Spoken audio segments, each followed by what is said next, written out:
اسی طرح حضور نے دعا فرمائی تھی ہماری تعلیم کے لیے، اور پھر حضور مجھے دیکھ کے مسکرائے تھے اور فرمایا جب کوئی بندہ رب کی بارگاہ میں اس طرح استغفار کرتا ہے تو رب مسکراتا ہے اور مسکرا کے فرماتا دیکھ لو میرے بندوں کو پتا ہے کہ میرے علاوہ معاف کرنے والا کوئی نہیں، انہیں پتا ہے، تم اس کی بارگاہ میں رجوع تو لاؤ، آؤ تو صحیح دو آنسو لے کر۔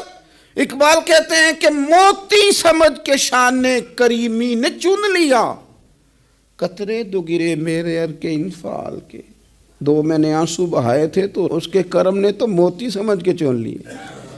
سنو نا حضور اس استغفار کو، اللہ کو یار رات کو توبہ کر کے سونا چاہیے ہمیں، کچھ غلطیاں ہم کرنا نہیں چاہتے پر ہم سے ہو جاتی ہیں، کچھ دل ہم توڑنا نہیں چاہتے پر وہ ٹوٹ جاتے ہیں، ہماری مجبوری ہو، اپنے بندوں سے اپنی نعمتوں کا بدلہ نہیں چاہتا، بہت سخت مشقت والی عبادتیں نعمتوں کے بدلے نہیں چاہتا، وہ بڑی جلدی رحم فرماتا ہے۔ ماں پیار کرتی ہے اپنے بچے سے لیکن وہ ناراض بھی ہو جاتی ہے بعض چیزوں پہ، بعض معاملات اس کا دل بھی دکھاتے ہیں، بعض جگہ وہ رو کے یہ بھی کہتی ہے کہ تو نے میری محبت کا کوئی نتیجہ نہیں مجھے دیا، میری ساری کمائی تو نے ضائع کر دی۔ والد بہت ساری جگہوں پہ ناراض ہوتا ہے، شکوہ کرتا ہے، کہتا ہے میری بیماریوں کی، پریشانیوں کی، بڑھاپے کی، کمزوریاں کا سبب بیٹے تو ہی بن گیا، یہ ساری تکلیفیں تو ٹھیک ہو جائیں تو میری شاید عمر بھی بڑھ جائے، صحت بھی ٹھیک ہو جائے، میں زیادہ دیر جوان رہ سکوں۔ ناراض ہوتے ہیں ماں باپ، اسی طرح ماں باپ راضی بھی ہو جاتے ہیں، وہ بڑی جلدی راضی ہو جاتے ہیں۔ میں اکثر کہتا ہوں کہ والد کو راضی کرنے میں 5-7 منٹ لگ جاتے ہیں، اماں تو 1.5-2 منٹ میں راضی ہو جاتی ہے، ابا جی کو 5-7 منٹ لگتے ہیں، کئی دفعہ کہنا پڑتا ہے، کوئی دلائل دینے پڑتے ہیں، لیکن والدہ کے لیے تو کچھ بھی نہیں، آپ نیرا جا کے پیروں میں بیٹھ ہی جائیں، کچھ بھی نہ کریں، آپ پورا روئیں نہ، رونے والا منہ ہی بن جائے تو اماں تو نرم ہی نرم ہے، جس وقت جو مرضی آپ کرا لیں ہو گیا۔ اللہ تبارک و تعالی بلا مثال و بلا تشبیہ سمجھانے کے لیے عرض کرتا ہوں، اللہ بھی بعض معاملات میں اپنے بندوں سے ناراض ہو جاتا ہے، وہ کہتا ہے میں تکبر کرنے والوں کو پسند نہیں کرتا، وہ کہتا ہے فسادی پسند نہیں ہیں، وہ فرماتا ہے کہ راہوں میں کجی کرنے والے پسند نہیں ہیں، وہ فرماتا ہے کہ بدعہدیاں کرو گے تو میں صبح قیامت تم سے سوالات کروں گا۔ اللہ تبارک و تعالیٰ بہت ساری چیزوں کو ناپسند کرتا ہے، ناراض ہو جاتا ہے، بلکہ نبی پاک صلی اللہ تعالیٰ علیہ وسلم نے فرمایا تم بات کرتے کرتے کوئی ایسا جملہ بول دیتے ہو کہ رب اتنا ناراض ہوتا ہے کہ تمہیں پتہ بھی نہیں ہوتا، تمہارے لیے جہنم کا فیصلہ کر دیتا ہے۔ اس لیے پہلے تولو پھر بولو، خود اپنے لفظوں کی تو تم پہرے داری کرو نا کہ میں کیا کہہ رہا ہوں، کوئی ایسا جملہ، کوئی ایسی بات وارث شاہ مان کری نہ وارثاں دا، کوئی ایسی بات نہ تمہاری زبان سے نکلے۔ اور حضور یہ بھی فرماتے ہیں کہ اس کا دوسرا پہلو بھی ہے، بعض اوقات تم بات کرتے ایسا جملہ کہتے ہو وہ اتنا راضی ہوتا ہے کہ تمہارے لیے جنت کا فیصلہ فرما دیتا ہے۔ مسلمان کو اب یہ حکم ہے، اس ساری گفتگو کا نتیجہ یہ ہے کہ وہ اپنے جذبات پر، خیالات پر، نگاہوں پر، زبان پر، کانوں پر تھوڑی توجہ دے، بے لگام نہ بنے، بے ترتیب نہ بنے، جو طبیعت میں آئے کر نہ گزرے، تھوڑا سا نہ سوچے سمجھے اور تھوڑا سنبھل کے چلے، کبھی ان کاموں کی طرف نہ جائے جن سے رب ناراض ہو جاتا ہے، ان کاموں کی طرف بڑھے جن سے اللہ راضی ہوتا ہے۔ میرے نبی پاک صلی اللہ تعالیٰ علیہ وآلہ وسلم نے ارشاد فرمایا، بعض احادیث میں لفظ یہ ہیں کہ اللہ اپنے بندوں کو دیکھ کے مسکراتا ہے، جو اس کی شان کے لائق۔ جس ترتیب سے ہم مسکراتے ہیں، جس ترتیب سے ہم روتے ہیں، جس ترتیب سے ہم کسی بات کا اظہار تشکر کرتے ہیں، خدا ان باتوں سے پاک ہے۔ اب بہت ساری حدیثوں میں آیا کہ وہ مسکراتا ہے، تو کیا مطلب ہے مسکرانے کا؟ تو علماء تفسیر نے لکھا ہے مسکرانے کا مطلب یہ ہے کہ وہ بڑا ہی راضی ہوتا ہے اپنے بندے، بڑا راضی ہوتا ہے، یہ مطلب۔ ایک تو مسکرانے کا مطلب یہ کہ وہ بڑا راضی ہو گیا، بڑا راضی ہو گیا، وہ مسکرا دیا اپنے بندے پہ، جس کا رب بھی اسے دیکھ کے ہنس پڑے، جو اس کی شان کے لائق ہے۔ کیا اس بندے کے نصیبے ہیں، کیا اس کے مقدر ہیں، آپ اس مقام پر اپنے آپ کو لائیں۔ اب دیکھیں نا، یہ حدیث آپ نے سن لی، اب ہم نے نا اس طرح صفحے نہیں بنانے جس طرح ساری دنیا، اب ذرا صفحے بھی شوق سے بنائیں، آپ ذرا تھوڑا سا شوق پیدا کریں گے، بھئی یہ تو میں وہ کام کرنے لگا ہوں جسے دیکھ کے رب مسکراتا ہے۔ نبی پاک صلی اللہ علیہ وسلم نے فرمایا جب کوئی بندہ توبہ کرتا ہے نا، ہم توبہ کا رٹا لگا، یا اللہ میری توبہ، یا اللہ۔ اور توبہ کا تو مطلب یہ ہے کہ پچھلے گناہوں سے پکی توبہ، آج کے بعد یہ غلطی نہ کرنے کا پکا وعدہ۔ تو نے ساری شب برات رو کے گزاری ہے، بتا سویرے جھوٹ جوڑنے کا ارادہ ہے تیرا، آج کے بعد رشوت تو نہیں نہ لے گا، ملاوٹ تو نہیں نہ کرے گا، یہ توبہ ہے۔ اور اگر سارے کام اسی طرح کرنے تو پھر یہ توبہ کا رٹا ہے، تو جتنا مرضی لگاؤ۔ حضرت علی بن ربیعہ رضی اللہ تعالیٰ عنہ فرماتے ہیں میں مولا علی کے ساتھ تھا، مقام حرہ کی طرف جا رہے تھے، حضرت علی نے ہاتھ اٹھا کے دعا مانگی ہماری تعلیم کے لیے، ورنہ حضرت علی ہم صحابہ کو محفوظ عن الخطا تو مانتے ہیں نا۔ ہاتھ اٹھا کے کہا اے اللہ ہمارے گناہ بخش دے، تیرے علاوہ کوئی معاف کرنے والا نہیں۔ اور پھر حضرت علی آسمان کی طرف دیکھا اور دیکھ کے نا حضرت علی بن ربیعہ کو تو مسکرائے۔ حضرت علی بن ربیعہ کہنے لگے حضور مسکرائے کیوں ہو؟ فرمانے لگے ایک دن میں حضور کے ساتھ اسی طرح آیا تھا۔ ایک اس کا معنی خود نبی پاک صلی اللہ تعالیٰ علیہ وسلم نے بیان فرمایا، مسند امام احمد بن حنبل میں حدیث ہے، حضور سید عالم علیہ السلام سے صحابہ نے پوچھا یا رسول اللہ شہید تو بڑے لوگ ہوتے ہیں، شہیدوں میں افضل کون ہے؟ تو اللہ کے حبیب علیہ السلام فرمانے لگے وہ والا بندہ جو ڈٹ گیا تھا کافروں کے مقابلے میں، وہ ہلا نہیں، پوری طرح ڈٹ کے جو لڑا وہ شہداء میں افضل ہے۔ حضور فرماتے ہیں وہ جنت کے بالا خانوں میں سیر کرے گا اور رب اسے دیکھ کے مسکرائے گا، رب اسے دیکھ کے مسکرائے گا، اللہ تعالیٰ مسکراتا ہے اسے دیکھ کے۔ اور اگلے جملے میں حضور نے وضاحت کر دی، فرمایا جب رب دنیا میں کسی پر مسکراتا ہے نا تو اس کا معنی یہ ہے کہ قیامت میں پھر اللہ اسے حساب کو ہی نہیں لے گا۔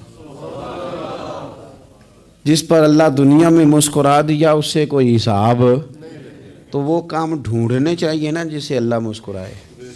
ویسے کبھی ہم ایسا کرتے ہیں کہ نہیں کہ کسی کو راضی کیا جائے؟ یہ کام ہم کرتے ہیں کہ ہماری کمپنی کا جو سربراہ ہے وہ ہم سے راضی رہے، جس ادارے میں ہم پڑھاتے ہیں اس ادارے کا بڑا ہم سے راضی رہے، یہ کرتے ہیں ہم، اس کے لیے کچھ نہ کچھ ہیلے بہانے ہم کرتے ہیں۔ برادری، قبیلہ، علاقہ، بستی، لوگ کسی طریقے سے ہمارے ساتھ مطمئن رہیں، کرتے ہیں نا یہ سارے کام۔ اس میں تھوڑی مشکل بھی ہمیں آتی ہے لیکن کرتے ہیں، کیا کریں؟ گھر میں بھی کئی دفعہ ایسا ماحول بنانا پڑتا ہے۔ چلیں ایک اور میٹھی مثال دیتے ہیں، زیادہ سمجھ میں آئے گی۔ چھوٹا بچہ خوش رہے، آپ اس کے لیے محنت نہیں کرتے، وہ چھوٹا ہے اس کو خوش کرنا فرض ہے ابا پہ، لیکن وہ کہتا ہے کہ میں نے موٹر سائیکل لینا ہے، چھوٹا ہے چلا ہی نہیں پائے گا، تو ابا پھر اسے راضی کرتا ہے، کہتا ہے بیٹے چھوٹا سائیکل لے لے، چل میں تجھے اڑانے والا جہاز لے دیتا ہوں۔ مقصود کیا ہے کہ اس کو ناراض نہیں کرنا، یہ روئے نہ، اس کا دل نہ ٹوٹے۔ ہو یارو سنو نا میں کیا کہہ رہا ہوں، اگر چھوٹے بچے کے لیے وہ چیزیں ڈھونڈتے ہو، میرے ابا جی نا اپنے نواسے کے لیے کھلونا لے کے آئے تو بچہ بڑا ہی کھیلا، تو ابا جی کہنے لگے لو پیسے پورے ہو گئے میرے، بچے کو پسند بڑا ہے نا، پیسے پورے کر چھڑے نے، دیکھو نا جی کتنا اس کو راضی ہوا ہے۔ تو انسان کیا کرتا ہے کہ کوشش کرتا ہے، چھوٹا بچہ بھی ناراض نہ ہو تو وہ چیزیں وہ ڈھونڈتا ہے کہ اس کو کیا پسند ہے، چاکلیٹ لے جاؤں، فلاں چیز لے جاؤں، آئس کریم لے جاؤں۔ تو ایک بچے کے لیے، گھر کے لیے، سربراہ کے لیے اتنی محنت کرتے ہو تو وہ کام بھی ہمیں ڈھونڈ کے تلاش کرنے چاہیے نا جسے رب راضی ہوتا ہے، اللہ راضی ہوتا ہے۔ بتاؤں وہ کون کون سے کام ہیں؟ نبی کریم صلی اللہ تعالیٰ علیہ وسلم نے ارشاد فرمایا تین لوگ ہیں جنہیں دیکھ کے رب مسکراتا ہے. یا رسول اللہ صلی اللہ علیہ وسلم وہ کون کون سے؟ تو محبوب فرمانے لگے ایک وہ بندہ ساری مخلوق سوئی ہے، آدھی رات ہے، رات کا پچھلا پہر ہے، اس نے اٹھ کے وضو کر لیا، مصلی پہ کھڑا ہو گیا خدا کی یاد میں. فرمایا اسے دیکھ کے رب مسکراتا ہے جو اس کی شان کے لائق ہے. مسکراتا ہے اللہ. یہ تو سونے کا ٹائم تھا، یہ تو گہری نیند آنے کا وقت تھا، رات کا پچھلا پہر. رات پوے تے بے درداں نو نیند پیاری آوے تے درد منداں نو یاد سجن دی ستیاں وی آن جگاوے. اور ساون کی کالی راتوں میں جب بوندا باندی ہوتی ہے، وہ راتوں کو اٹھ اٹھ روتے ہیں جب خلقت ساری سوتی ہے. اللہ مسکراتا ہے.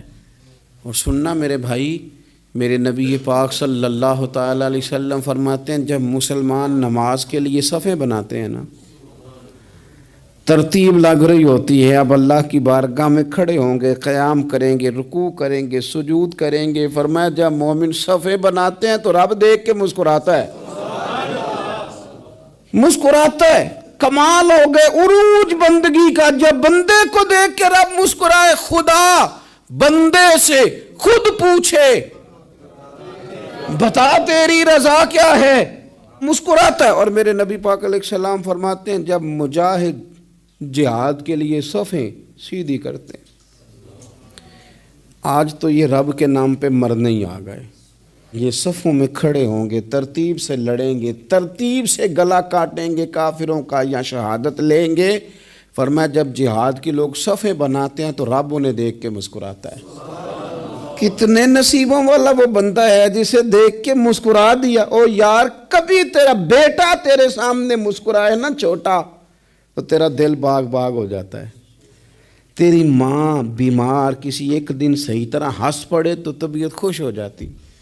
مجھے بتاؤ صحرا میں جا رہا ہے، صحابہ سے حضور خطاب کر رہے ہیں. فرمایا ایک آدمی صحرا میں جا رہا تھا، اس نے اپنی اونٹنی پہ کھانا پانی پیسے ہر چیز رکھی ہوئی تھی. صحرا تھا بہت بڑا، درمیان صحرا کے گیا تو تھوڑا سا سستانے کے لیے آرام کرنے کے لیے اونٹنی سے نیچے اترا. اب اس نے اونٹنی کی لگام اونٹنی کی نکیل اپنے سرہانے کے نیچے رکھی، ہاتھ کے ساتھ پکڑی اور سو گیا. تھوڑی ہی دیر کے بعد جب اس کی آنکھ کھلی تو دیکھا اونٹنی غائب ہے. صحرا میں وہ پیدل نہ آگے جا سکتا ہے، نہ پیچھے جا سکتا ہے، نہ دائیں نہ بائیں. کھانے کو روٹی نہیں، پینے کو پانی کا قطرہ نہیں. تھوڑا ادھر بھاگا ادھر بھاگا، تھک گیا. کریم محبوب فرماتے ہیں وہ پوری طرح نڈھال ہو گیا اور مایوس ہو گیا. معاذ اللہ، مایوس ہو کے دوبارہ اسی جگہ آ کے لیٹ گیا جہاں پہلے لیٹا تھا. انتظار کرنے لگا کہ اب موت ہی آئے گی، آخری وقت ہے. اب نہ میں پیدل یہ صحرا کراس کر سکتا ہوں، نہ پیچھے جا سکتا ہوں، نہ کھانا ہے نہ پانی ہے، سوائے موت کے کوئی سہارا نہیں. حضور فرماتے ہیں وہ رستے میں دوبارہ لیٹ گیا. اچانک اس نے رخ بدلا تو اونٹنی سامنے کھڑی تھی. حضور نے صحابہ سے پوچھا بتاؤ نا اسے بھلا کتنی کو خوشی ہوگی؟ یا رسول اللہ جی سے نئی زندگی مل گئی ہے. آپ دیکھیں نا سارے ڈاکٹروں نے کہہ دیا کہ اس کے تو گردے معدہ جگر ہر چیز ختم ہے، گھر لے جاؤ خدمت کرو. ہر طرف پریشانی ہے. وہ بندہ بھی سمجھ گیا ہے کہ آخری وقت آ گیا، کل جاؤں پرسوں جاؤں، تیاری ہو گئی. سب لوگ آ گئے، باہر والے بھی آ گئے. یہ ماحول ایک عجیب رنگ اختیار کر گیا. اچانک ایک ڈاکٹر نے آ کے کہا نہیں غلطی لگ گئی تھی. مجھے بتائیے انداز کیا ہوتا ہے؟ بغیر دوائی کے بندہ اٹھ کے کھڑا نہیں ہو جاتا. او میں تو بچ گیا ہوں. نبی پاک صلی اللہ علیہ وسلم فرمانے لگے اس کی اونٹنی مل گئی، بتاؤ بھلا اسے کتنی خوشی ہوگی. یا رسول اللہ وہ تو دوبارہ دنیا میں آ گیا. حضور فرمانے لگے اسے کچھ بھی خوشی نہیں ہوئی. جب کوئی رب کا گناہ گار بندہ آ کے توبہ کرتا ہے، رب کو اس سے کئی گنا زیادہ خوشی ہوتی ہے. میرا بندہ آ گیا ہے، میرا بندہ آ گیا ہے، میرے گھر آ گیا. اس نے آنسو بہائے ہیں، اس نے کہا اللہ میں تیرا ہی ہوں، تیرا ہی رزق کھاتا ہوں، تیری ہی زمین پہ رہتا ہوں، تیرے نام سے میری سانسیں چلتی ہیں۔ وہ آ گیا، فرمایا اس اونٹنی والے سے زیادہ رب کو خوشی ہوتی ہے جب گناہگار آ کے توبہ کرتا ہے۔ گناہگاروں کے آنسو اس کی بارگاہ میں بڑے مقبول ہیں، لیکن ہم رسم ادا کرتے ہیں، توبہ نہیں کرتے۔ ہم اپنے آپ کے ساتھ دھوکہ کرتے ہیں، جھوٹ بولتے ہیں۔ ہم بندہ کوئی ناراض ہو جائے تو ہمیں کو نہیں نیند آتی، اس کے گھر چلے جاتے ہیں۔ ہم اپنے سارے رشتوں کو، تعلقات کو مینٹین کر کے رکھنے کے عادی ہیں۔ ہمیں پتہ ہے کہ وہاں میں نہیں جا سکا تو بیٹا بھیجتا ہوں، فلاں شادی پہ میں نہیں جا سکا تو بھتیجا بھیجتا ہوں، بھائی بھیجتا ہوں۔ ہر تعلق کا ہم نے خیال رکھا کوئی روٹھ نہ جائے۔ لیکن کمال ہے نا، یہ نہیں سوچا کہ اگر رب روٹھ گیا تو جب وہ روٹھ جائے نا تو سارے رشتے بھی بندے کے پاس موجود ہوں تو کوئی کارآمد نہیں ہوتا۔ پھر کروڑوں روپیہ جیب میں ہوں تو ڈاکٹروں کی دوائیاں اثر نہیں کرتی۔ وہ روٹھ جائے تو پھر انسان اس طرح سے پھسلتا ہے کہ بڑے بڑے اس کے پاس دروازے ہوتے ہیں پر کسی جگہ اس کا ہاتھ نہیں لگتا۔ خدا را خیال کریں، دنیا روٹتی ہے تو روٹھ جائے، رب رسول ناراض نہ ہونے پائیں، اس کا خیال کریں۔ حضور فرماتے ہیں وہ مسکراتا ہے، اسے خوشی ہوتی ہے جب کوئی اس کا بندہ اس کی طرف رجوع کرتا ہے۔ میرے عزیزو، رسول پاک صلی اللہ تعالی علیہ وسلم نے ان لوگوں کے تذکرے کیے جنہیں دیکھ کے رب مسکراتا ہے۔ ہم نا گناہگاروں پر بھی فتویٰ دینے میں جلدی کرتے ہیں اور نیکی پر بشارت دینے میں بھی جلدی کرتے ہیں، حالانکہ یہ ہماری ذمہ داری نہیں۔ پتہ نہیں اللہ تعالیٰ کس کو کب توفیق توبہ دے کے اپنے قریب کر لے، لیکن بڑی جلدی ہے، بڑی جلدی فتویٰ دینے میں۔ اور یہ فتویٰ اب صرف مفتیوں کا نہیں رہ گیا، یہ میری طرح کے، آپ کی طرح کے ڈھیروں لوگ ہیں جنہوں نے جیبوں میں فتوے ڈالے ہوئے۔ بھئی آپ نے کیوں ذمہ داری لے لی ہے جنت میں داخل کرنے کی اور نکالنے کی؟ یہ تو میرے رب کریم کا کرم ہے، وہ جس کو چاہے جب چاہے جتنا چاہے عطا کرے۔ لیکن کچھ لوگ نا بڑے پکے ہو گئے ہیں کہ شاید جو میں سوچ رہا ہوں وہی درست ہے۔ کبھی کبھی کچھ چیزیں عجیب بھی ہوتی ہیں، لہذا خدا کی رحمت پر بھروسہ کر کے بات کرنی چاہیے، اپنی مرضی کے فتوے نہیں داغنے چاہیے۔ وہ دیکھو جی فلانا بندہ یوں کر رہا ہے، آپ کو پتہ ہی نہیں پوری بات کا، آپ کو علم ہی نہیں پوری بات کا۔ حضرت بہاءاللہ نقشبند بخاری رحمۃ اللہ علیہ فرماتے ہیں میں حج کرنے گیا تو وہاں میں نے ایک آدمی کو کروڑوں کا کاروبار کرتے دیکھا تو میرے دل میں خیال ہے یہاں بھی اللہ اللہ کرنی چاہیے تھی، دنیا داری کر رہا ہے۔ لیکن فرماتے ہیں حج سے فارغ ہوئے تو میں نے دیکھا وہی بندہ سارا کچھ رب کی بارگاہ میں خیرات کر رہا ہے، اور سینکڑوں غریب حاجی ہیں جن کو پورے خرچے دے رہا ہے۔ تو میں نے وہیں اپنی سوچ سے توبہ کی کہ میں کہاں تھا۔ بڑی جلدی کھڑے نہ ہو جائیں۔ حضرت حسن بصری رحمۃ اللہ تعالیٰ علیہ ارشاد فرماتے ہیں کہ میں دریا کے کنارے گیا تو وہاں میں نے ایک شخص کو دیکھا، وہ اپنی ایک خاتون کی گود میں سر رکھ کے بیٹھا اور قریب ایک بوتل بھی پڑی ہے۔ میرے دل میں معاذ اللہ خیال آیا کہ دیکھو کس انداز میں ایک عورت کے ساتھ یہ ہے، اور پاس بوتل بھی پڑی ہے، جانے شراب ہے۔ کہتے میں سوچ ہی رہا تھا کہ اچانک ایک کشتی آ رہی تھی دریا میں، وہ ہج کو لے کھائے، کشتی میں 4-5 لوگ تھے، وہ دریا میں ڈوبنے لگے۔ وہ آدمی تیزی سے اٹھا، دریا میں چھلانگ لگائی، پہلے ایک کو نکالا، پھر دوسرا نکالا، پھر تیسرا نکالا، ایک بندہ رہ گیا۔ کہنے لگا حضور مجھے تو آپ نے گناہگار سمجھا ہے، میں تو بڑے غلط انداز میں یہاں بیٹھا ہوں، آپ نے جو سوچا چلیں گے چوتھا بندہ آپ نکالنا ہے، کرے نا یہ کام، بڑے بھولے بھالے، بڑے اللہ والے، ریاض آپ کو بس ہم ہی جانتے ہیں، اتنی جلدی فتویٰ۔ حضرت حسن بصری فرماتے ہیں میں پشیمان ہوا، میں نے کہا مجھے تیرنا نہیں آتا، تو دیر نہ کر، چوتھا ڈوب نہ جائے۔ کرتے اس نے چھلانگ لگائی، چوتھا بھی نکال لایا، اور کہنے لگا حضرت آپ نے جلدی کی سوچنے میں، یہ بی بی میری ماں ہے اور یہ سرکے کی بوتل ہے، ہم ماں بیٹے کا یہ مشغلہ ہے کہ یہ وہ جگہ ہے جہاں آ کے لوگ مسافر اترتے ہیں، اور یہاں سے کسی کا گھر 100 میل ہے، کسی کا 200 میل ہے، ہم صبح سرکہ کھجوریں روٹیاں لے کے یہاں آتے ہیں، مسافروں کی نوکری کرتے ہیں، کوئی پریشان ہو تو مدد کرتے ہیں۔ حضرت خواجہ حسن بصری فرماتے ہیں میں نے معافی مانگی، ان سے بھی مانگی، رب سے بھی مانگی۔ انہوں نے مانگ لی نا بزرگ تھے، پر ہم کو نہیں تیار مانگنے کو۔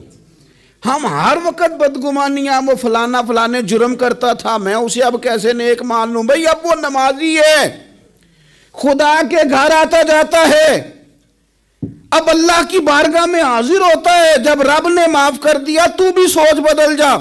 سنیں حضور کیا فرماتے ہیں، نبی پاک صاحب اللہ صلی اللہ تعالی علیہ وسلم فرماتے ہیں، مسند امام احمد بن حنبل دیکھیے، فرمایا رب اس وقت بڑا ہی مسکرائے گا جب قاتل بھی جنت میں جائے گا، مقتول بھی جنت میں جائے گا۔ یا رسول اللہ مقتول تو گیا، یہ قاتل کیسے چلا گیا؟